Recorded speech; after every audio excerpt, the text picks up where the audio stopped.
Of course, the SEMA show is where all the new parts are unveiled, but many people come just to see the cars because you see stuff here that you won't see anywhere else. And I'm here with Dave Eckert right now, and this unbelievable adaptation of a supercar 69 Mustang? Correct, 69 Mach 1.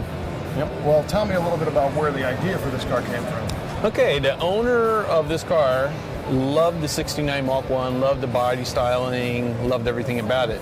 But he really wanted something that would perform. He loved the GTs, but the GTs are a little too small for him, and they just didn't have the Italian flair and the attention to detail. He really likes the Jaguar, Aston Martins, more of the European supercars. And when you talk GT, we're talking the Ford GT supercar. Correct, the one they built Not between... like a Mustang no, GT. No, yeah. the one they built between 2005 and 2006, the Right. GT supercar. Correct, yeah.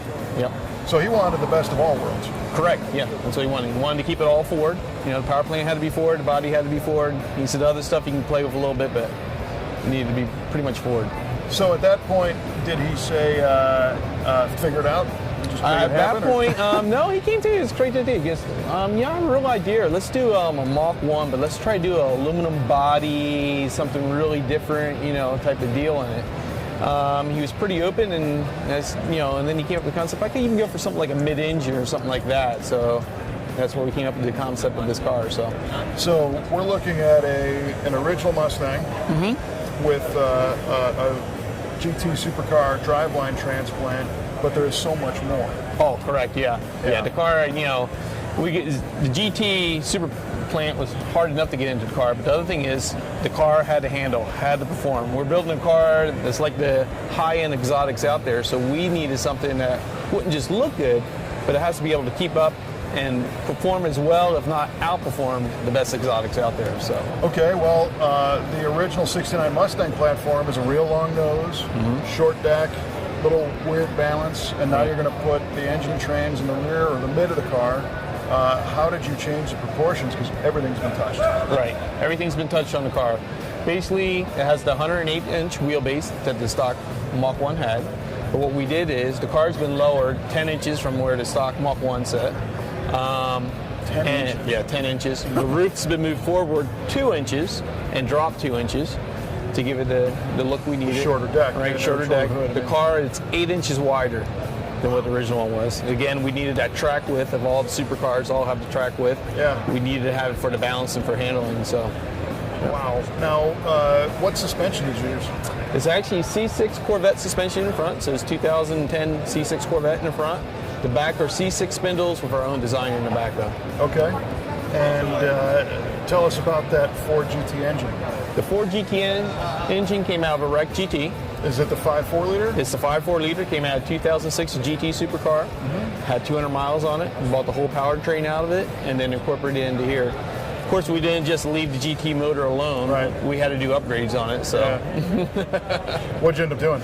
Well, we ended up Blow doing and tune up and Basically what we ended up doing, we put a 4-liter supercharger on it. oh wow. We put Lamborghini throttle bodies on it. What that allows us to do is drive by wire control.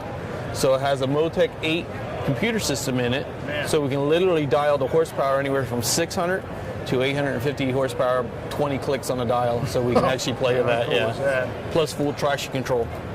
Well, in addition to just getting the engine back there, this had to be serviceable and you had to be able to reach it. So is this Correct. a hatch now? Yeah, that's a hatch. It opens up just like the Ford GT did. The whole powertrain drops out of the bottom of the car. Exhaust, everything stays on, just comes right out. Put on a lift, the motor comes right out. So, How do you keep it cool? radiators, everything's up in front. When we built this car, we got all the specs for the stock GT, because that was going to be very important. You can't just put a motor in the back of a car No. and expect it to cool, because Right. the water pump's got to push it all through this line and everything else. Sure. So we got the engineering designs from Ford that had all the specs for the GT. We took that, increased it by 30% so we could handle the horsepower, plus we just have a margin of error in there. So, This is insane.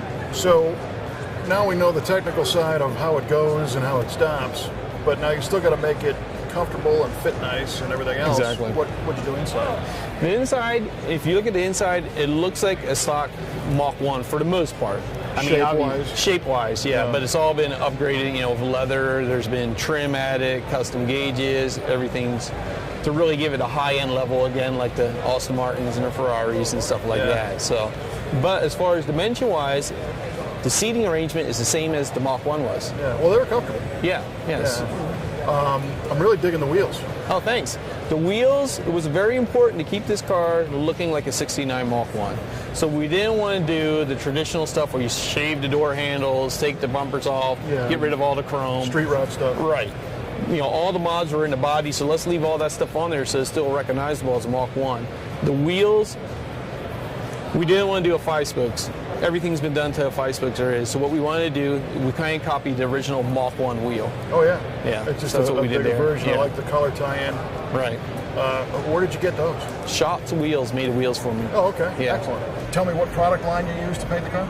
We used the Beer product line on this car, so it's a Beer 500 series with their high solids clear on this particular car. So, What'd you think about that?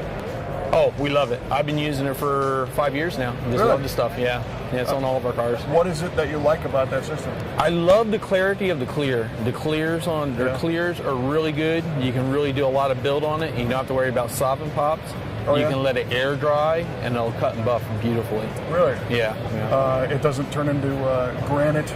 It does in not 15 turn into minutes? granite. No, it does not. No, it stays very flexible, very forgiving. Yeah. So, When you painted this car, what was the strategy so that the panels and the metallics matched? basically, on this car, we had the whole car lined up in pieces, but together. You know, so they're all on racks, but all in line like the car would be together. So Okay. we paint it all at one time. So yeah. On this, I can imagine with this very fine mica, it was challenging. Yeah, it was, but you know the De Beer stuff's pretty good to spray. We really had no problem. The color matchings are really good on from panel to panel, even though it was apart. So Nice. yeah. And then some of the little details. I like the heat extractors out of the hood. And I dig the quarter vent. Is that functional now? Had to be functional. Same way with the heat extractors in the front. They actually put downforce on the front, just like you did on the stock GT. Yeah. Gets that air out, shoot it up over the car. Radiators in the front. The side vents here, they're to get air into the back inching compartment. Yeah, because I Now- bet it gets hot back there. Right. The challenge was with those, though, how much air are we going to get into that engine compartment? Yeah. The car's capable of going over 200 miles an hour with the horsepower and the gearing and everything else. So they are electronically controlled by speed with the Nice. Motec system. So they open up, you get going over 100, they start cutting down. Yeah. Control the air going in the back so you don't blow the back window out. Man, that's phenomenal. How long did it take you guys to put this thing together? This is a 3-year build. Yeah, easily. Wow, I'm impressed. Yeah. Phenomenal job. I guess some other people here at SEMA liked it. Yeah, the crowd takes it up. They love the car, so I see a ribbon. yep. Won the Mother's Shine Award, so wanted her. That's insane. Yeah. Well, Yep. excellent job. Good for you. Thank you. Very cool to see a custom adaptation that didn't go horribly wrong. I mean, this looks like it works and it fits and it like it belongs, like it was done by Ford. Oh, I appreciate that. That was the whole goal behind the car, so that's a big compliment coming from you. Thank you. Nice job. Thanks.